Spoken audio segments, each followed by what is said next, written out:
First of all, I just want to say that this is a real privilege to me to come speak with you here. I was thinking that often I get to speak with children who are in second, third, fourth grade, and I may be speaking to a crowd of 30 of them, so their collective experience is maybe about 240 years, being about 8 years old. Here, I don't know what our average age is, but I can imagine we may have close to 3,000 years of collective experience. So this is a real honor to me to speak to people who have perspective and appreciation, which is much broader than the audience that I usually speak to. So what I'm going to present to you today is something that I began to work on several years ago already. I actually wrote most of this for a national conference of urban foresters that was held in Indianapolis a year ago, and I submitted it hoping with small hope that it might get accepted. It didn't.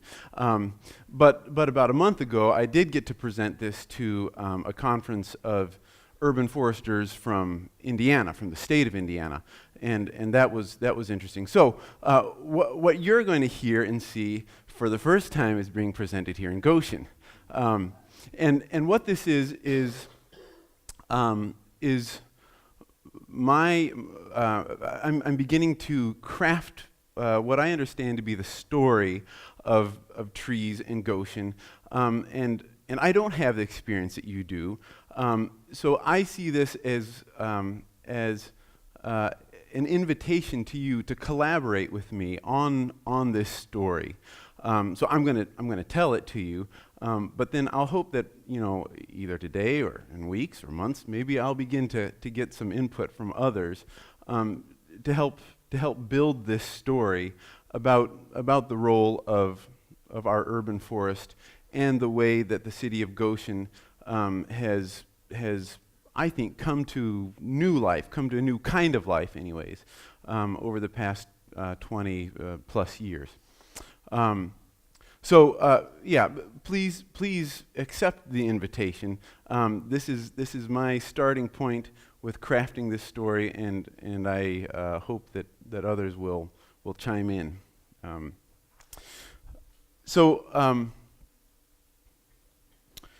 I love the place that I come from, Goshen.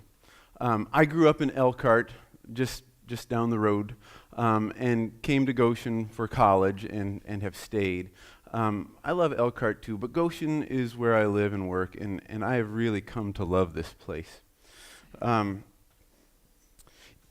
I don't intend to portray Goshen as, the most wonderful place in the world. There are many other wonderful places, but it is a very wonderful place. So this is meant to be as clear-eyed my view of what Goshen has to offer as I can manage, especially what Goshen has to offer the community of urban forests. So urban forests are collections of trees in municipalities and cities and towns, all across the country, all around the world. But Goshen's is unique, and it's unique because of the trees that live here and because of the people that live here. One of the important things to know about urban forests is that they are fragmented, and they are vulnerable, and they are a relentless community.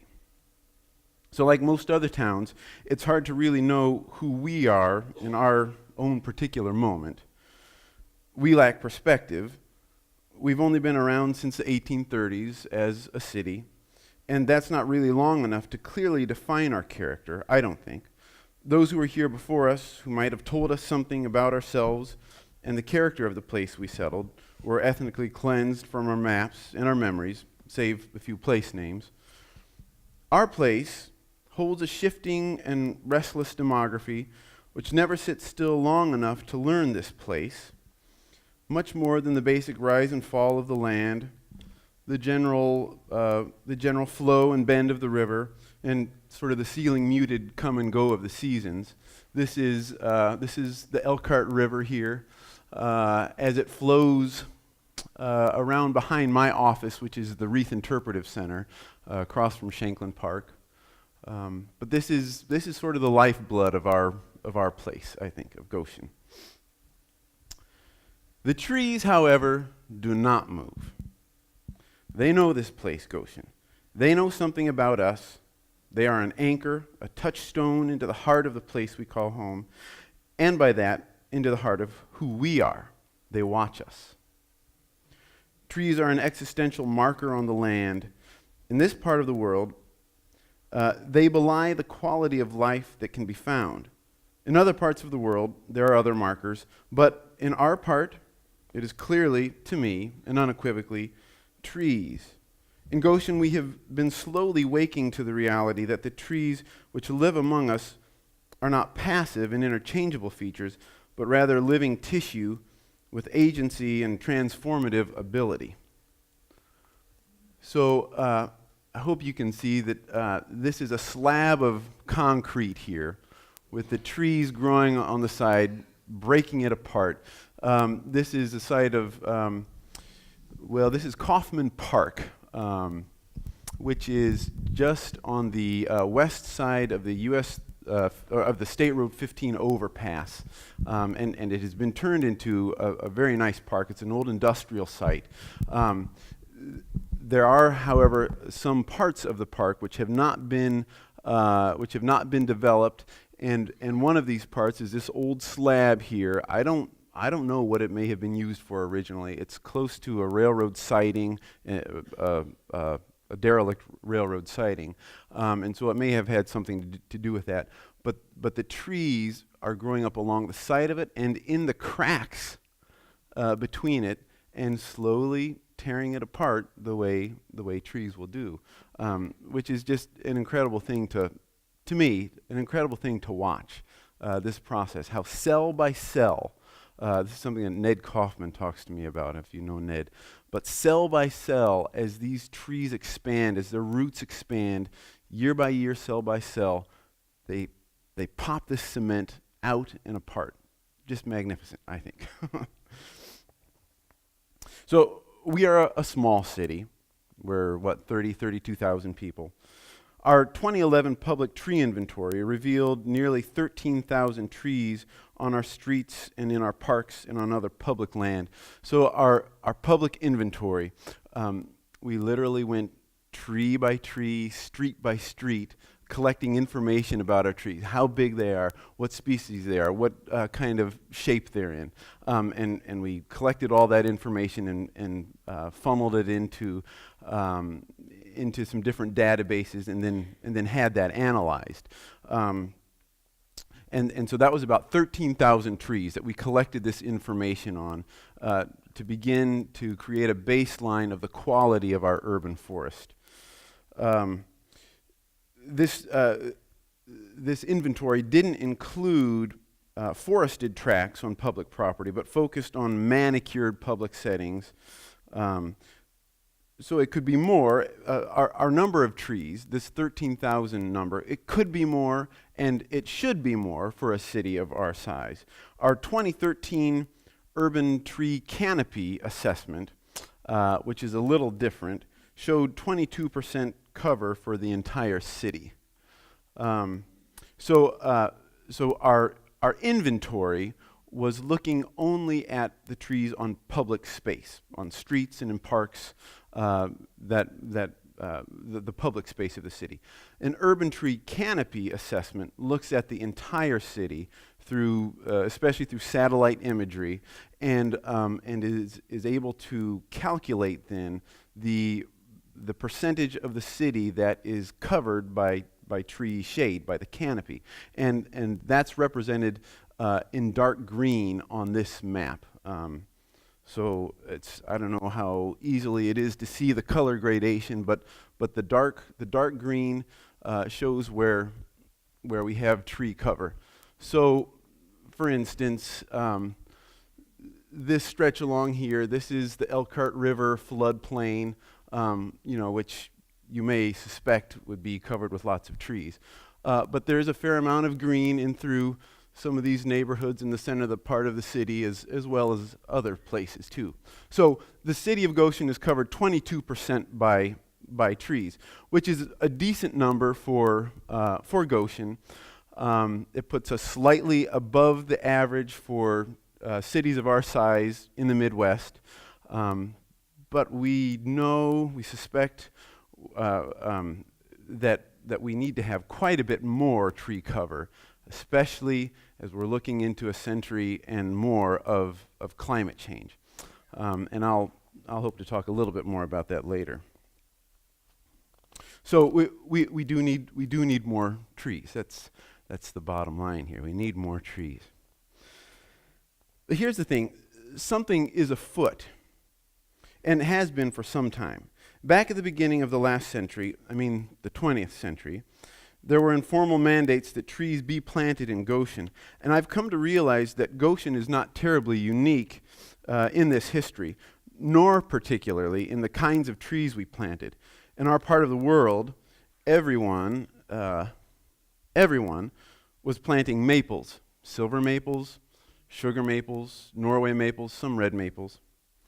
And this is what we did too. What is unique, however, is that among all the other cities and towns in our region, only Goshen became known as the Maple City. Yes, there are plenty of other maple cities out there across the United States, especially in the eastern half, but only Goshen in our region. We are the Maple City. Local college, Goshen College, adopted the maple leaf as the mascot, for goodness sakes. So a tree became our identity and a point of pride. In the 80s and 90s, as globalization began to affect Goshen economically and to shake us out of maybe a bit of a Rust Belt stupor, the mayor, Mike Puro, and some concerned citizens looked around and saw the Maple City in various beginning stages of some decline. The trees, which had been planted 50 to 80 years earlier, were symbolic, I think, and physical evidence of this. I don't know that Mayor Puro would have phrased it quite like this, and I haven't asked him yet, so I'll have to do that. But his actions suggest that he recognized that as the trees fare, so fares Goshen. His step was modest, but it anticipated some larger groundswells to come. He commissioned a tree board in 1992 to study Goshen's urban forest and to make recommendations for its care to the city council. Dr. Frank Bishop, who I suspect many of you knew, is that true? And I encounter his name to this day throughout the city. People who had him to their house to look at a tree to diagnose something or other. So he is very much alive and well along with the trees that he worked with.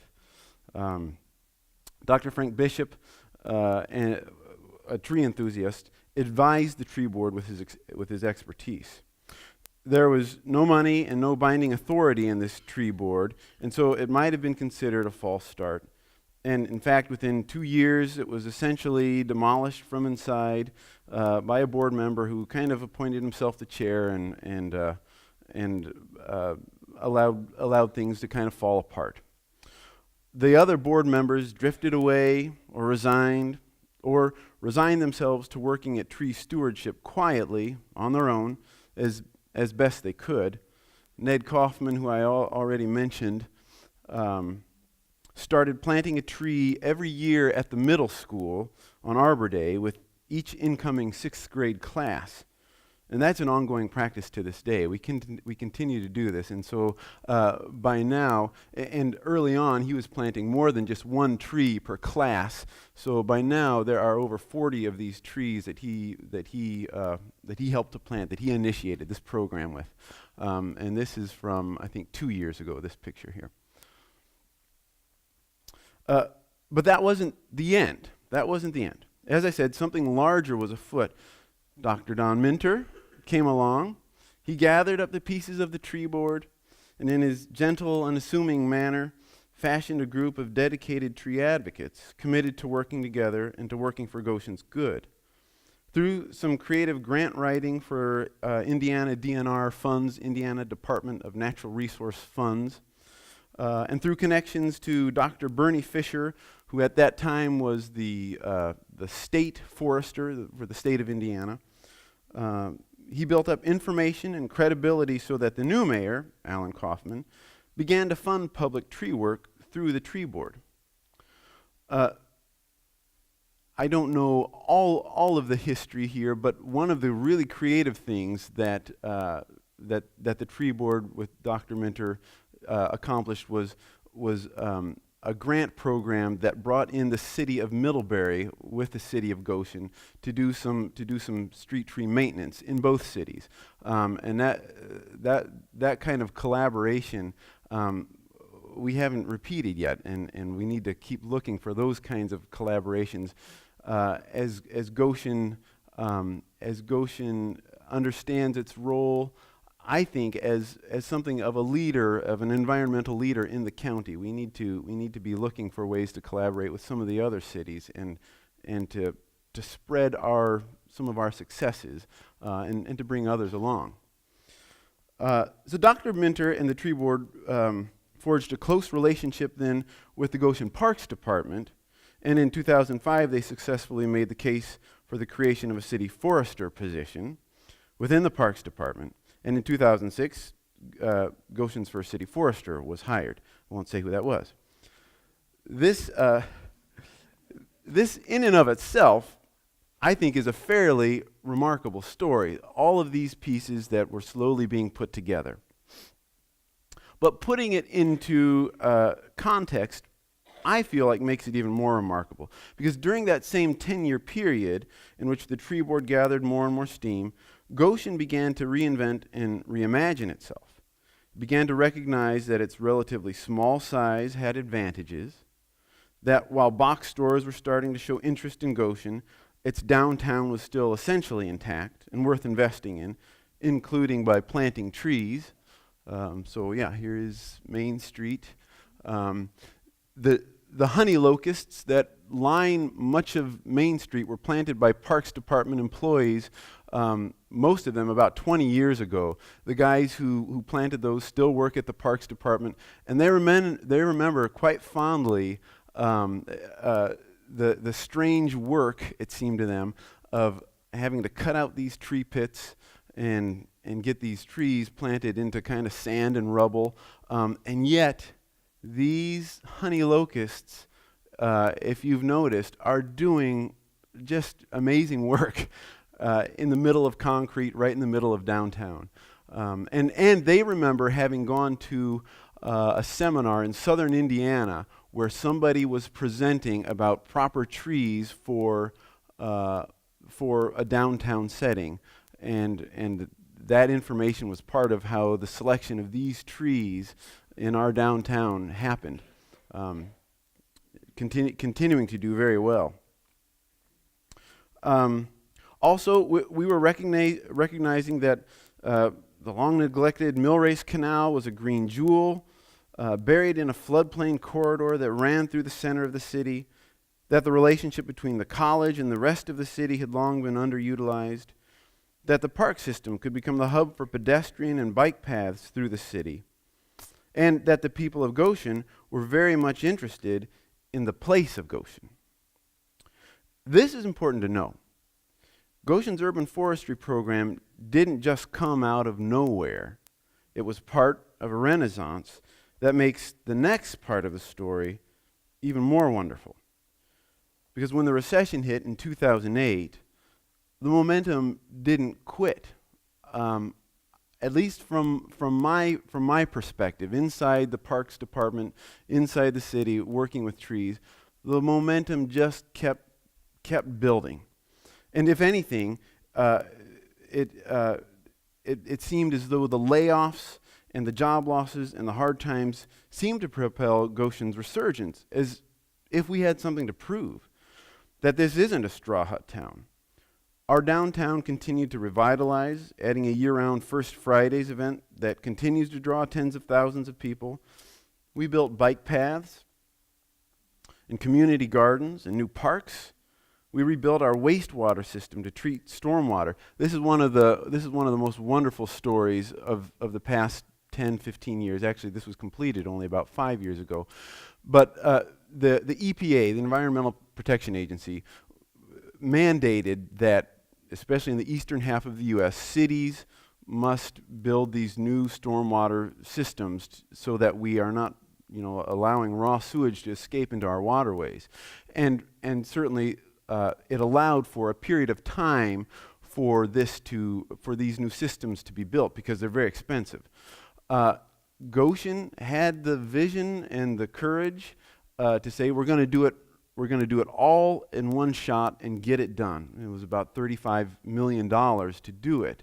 But other cities who have taken the long-term approach to do this look at much steeper bills, up into the $50+ million, to phase this kind of a project in over time.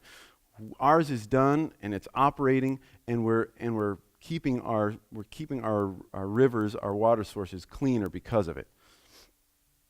We wrote grants to inventory our public trees, as I referenced, to have them analyzed with special software, to remove hazard trees, to replace dying ash trees, to plant more and more and more trees. Tomorrow I'm going over to the College Farm neighborhood to help plant some more trees over there with some volunteers.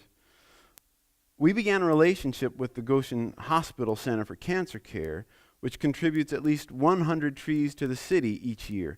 Again, thank you to Dr. Minter for that. We built a tree nursery, speaking of Dr. Minter, recognizing that we could produce them much more cheaply on our own if we were willing to pay the startup costs. Yes, we did take a budget cut during those years, like everyone else. Yes, there was a council vote on whether or not to keep the forestry position. It failed.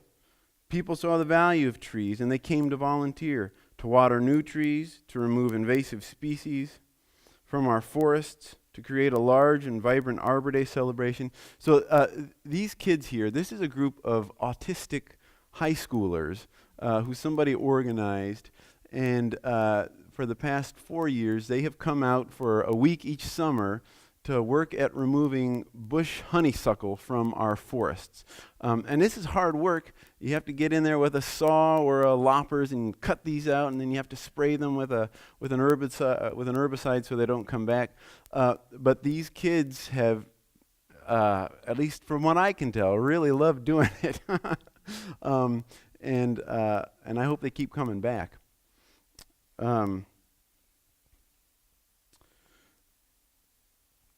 Right, okay, and this is a picture of our Arbor Day celebration here. So Arbor Day is at the end of April each year, and one of the real strokes of genius that Tree Board had in developing our Arbor Day celebration was that we should invite elementary school choirs to come and perform at our Arbor Day celebration. Maybe something spring-related, some songs, or even tree-related. And what's genius about this is that if you bring the kids, then you bring the parents and the siblings, and so you kind of have this instant party once the performers show up, with their instruments and their music. And Kent Dutcher-Smith over at Model Elementary School, he's been one of the key ingredients to this because he works with a lot of different instruments and gets kids all excited about this. So it turns out to be a really wonderful party that we have, as long as the weather holds, and typically it does. We've been very lucky over the years. So this is part of what happens at our Arbor Day celebration. We passed a landscape ordinance that required preservation and planting of trees, and all the while, Mayor Kaufman and many people of Goshen kept working for trees. But not just trees. I think we were working for place. So what does that mean, working for place? What is underneath that sentiment? Why were all these people working for place? Why did they stick around and be energized at this moment? Well, I think part of the answer is, or the question gets extended to us, why are we here? And it's because of other people like us, in part. Goshen doesn't have mountains, and we don't have beaches. We don't have warm winters or comfortable summers, but we do have trees. We do have trees. This is an enormous red oak tree that's up at Walnut Park on the north end of town, on North 6th Street. And I've had some other folks independently estimate its age at 175 to 200 years old, which places it back before the founding of Goshen. And so there's perspective. That is perspective. We don't have enough trees, as I said, but we have a decent amount. And we have a tradition of trees as the Maple City. Businesses come and go. Trends and fads come and go. Mayors and political will come and go. Heck, people come and go. But trees stay. Where we come from, trees stay. They hold the place, they mark it, and they guard it. We understand more and more about the incredibly intricate relationship between trees and the world that they inhabit, including their effect on us humans. It's important that we learn more about this, but at a certain point, I think we have to jump off the empirical train and simply be grounded by the truth that trees intend goodness for us. This is part of what trees are designed to do, are evolved to do, to care for not just people, but all of the ecosystem around them with which they participate. A community of trees, an urban forest of trees, a place where people and trees cohabit. That's a good thing. That's maybe the best. It's the Garden of Eden. It's the great eastern hardwood forest of North America, home to many hundreds of thousands before our people came, home to thousands of cities and towns since, including ours, Goshen.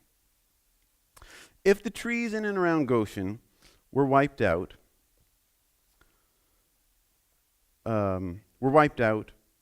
Goshen would struggle, and I think it would wither. Its soils would dry up and blow away. The Elkhart River would soon wreck.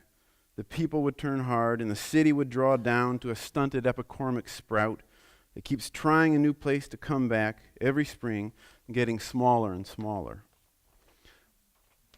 That hasn't happened. And God forbid it ever does. Part of the reason it hasn't is because this remarkable land doesn't forget.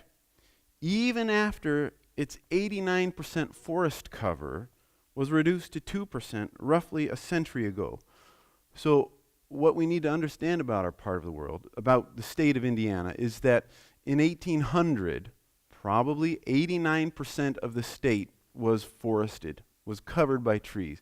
Only stretches along the western edge of the state.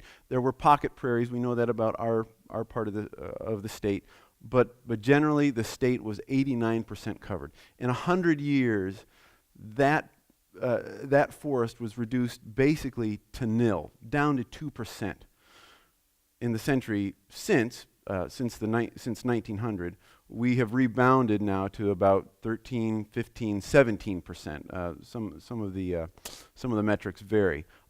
We're on the right trend now, but it's a remarkable change that has happened in that 200-year span. The thing to know is that the trees keep coming back.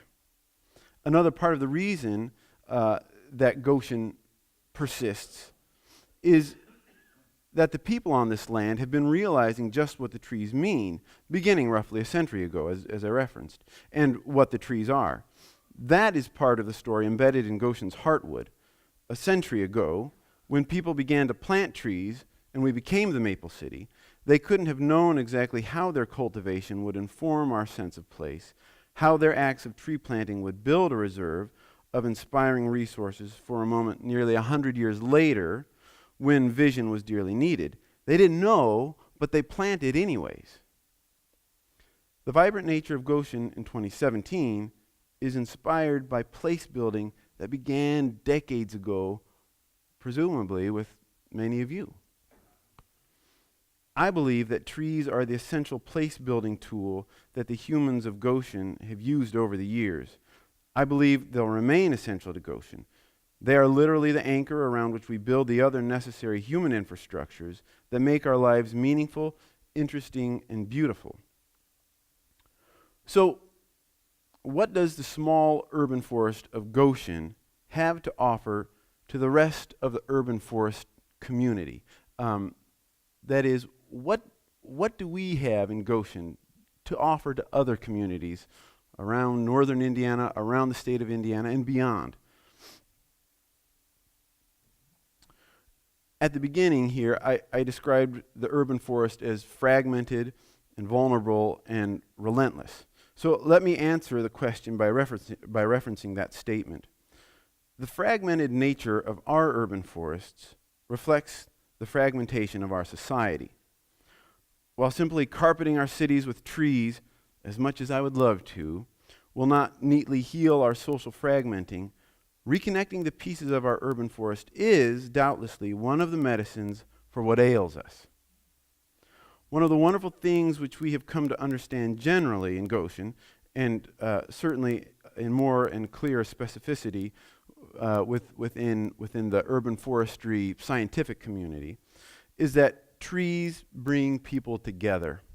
So this is a tree planting that happened 3 years ago now. Up the hill in the background of the picture is Oak Ridge Cemetery, and this is the bike path that runs along it and then up through the cemetery. And so these are volunteers, some from the college, others from the community, who came out to plant trees along there. Trees bring people together, whether for a volunteer tree planting day or tree watering effort, or simply taking a walk down the street and seeing neighbors, because the mature canopy provides a comfortable place to come out and see each other. Trees inspire community, the coming together of disparate organisms, individuals, and groups. This is true of each singular tree and its ability to pull multiple life forms together in symbiotic relationship. And this is true of whole forests of trees at a much larger scale. And this is true of the urban forest, where people and trees live in close proximity.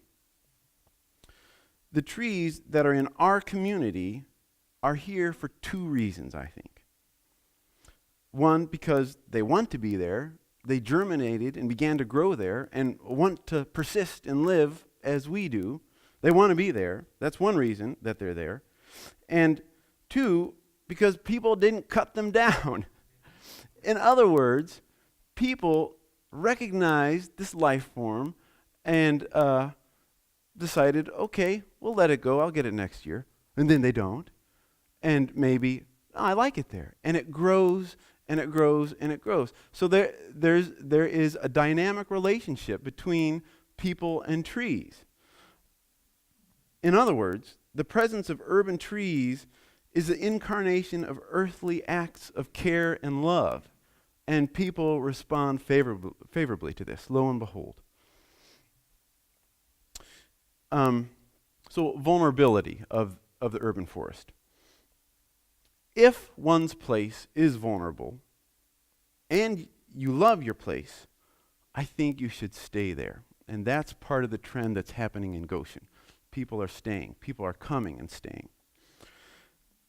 Not only stay there, but plant some trees to remind you to stay there, to help us to stay here, to help others to see the value and beauty of our place, to help others see the way that care can transform a place. If those trees hadn't been planted a century ago in Goshen, if we hadn't internalized our identity with trees as the Maple City, I don't know whether we would have had the collective consciousness about our place, that it was a place worthy of effort to the extent that we have currently recreated it, and to the extent that we dream about it. Yeah, there are lots and lots of energetic people with brilliant ideas that are making Goshen happen, but they had to see something first. They had to recognize the value of this place. They had to see and feel Goshen. And my argument is that in Goshen, it starts with trees. And it started a long time ago. So not only do we care about our trees, we care about our place so much that we have these wonderful rain barrel auctions where people pay hundreds of dollars for these beautifully decorated rain barrels, so they can put them outside their houses or businesses to collect rain. It seems like a brand new idea, but of course it's a very old idea, a very simple idea for water management. And our community comes together to do this as another expression of the way that we care about our place.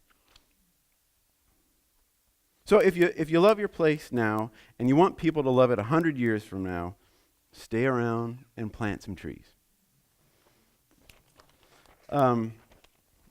Relentlessness. Beyond being resilient, the urban forest is relentless. At least in the eastern half of the U.S., where we know what happens to an abandoned piece of ground, right? One of the things that I get to do when I have younger audiences is we often go out into the woods and we take a hike. And one of the places that we always stop is there's a rock foundation of an old barn, and it's completely surrounded now by trees. The barn has been gone for 40 years, as far as I can tell.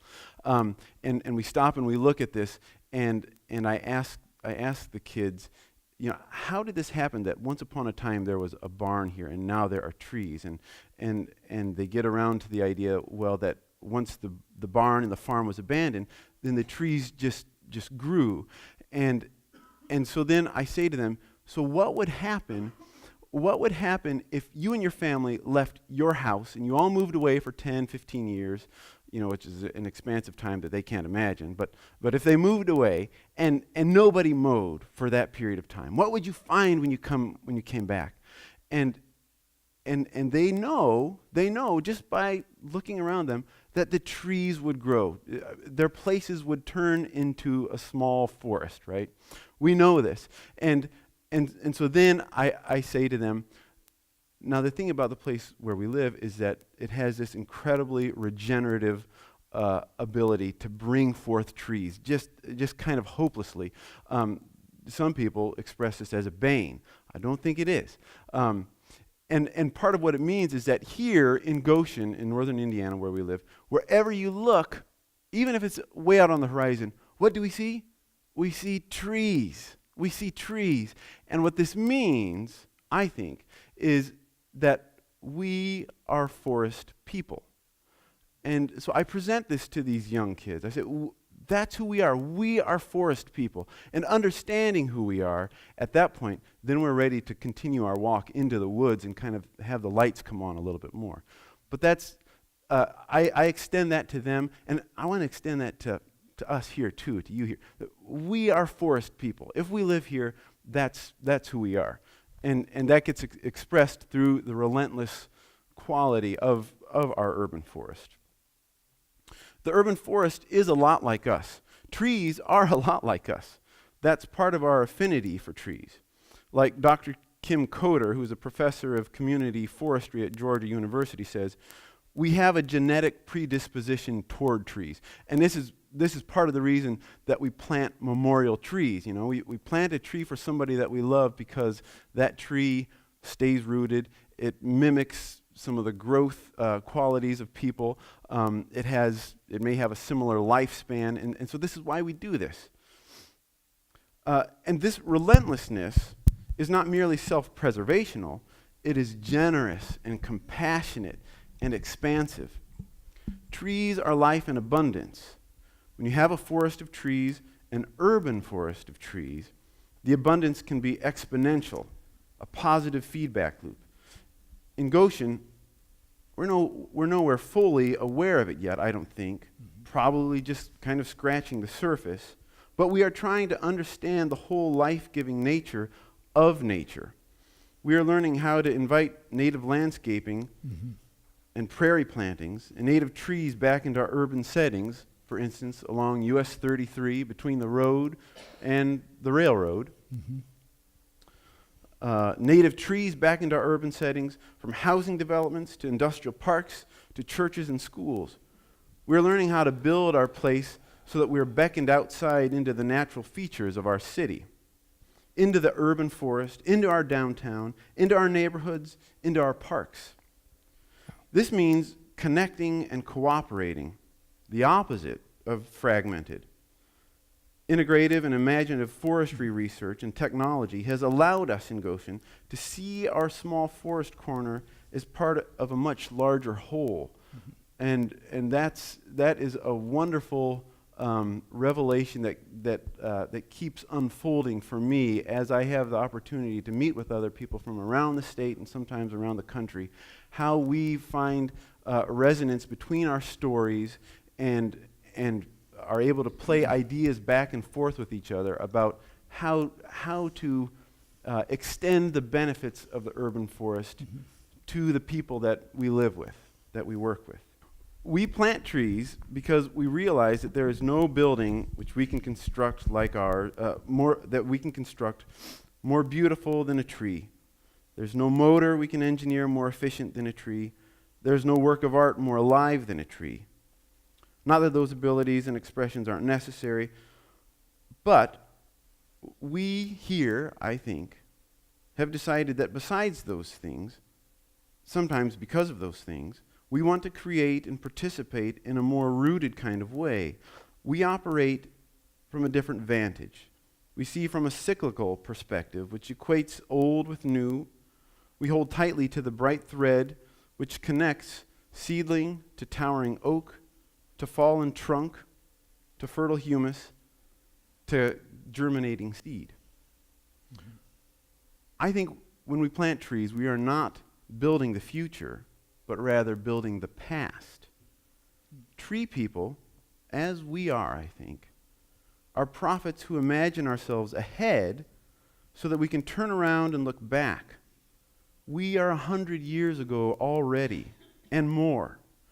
Goshen's experience is that the past inspired us.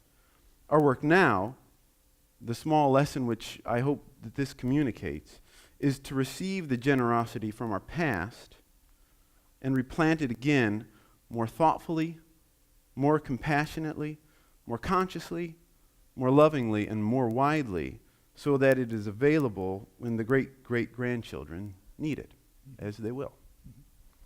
So thank you very much for letting me go on and on here.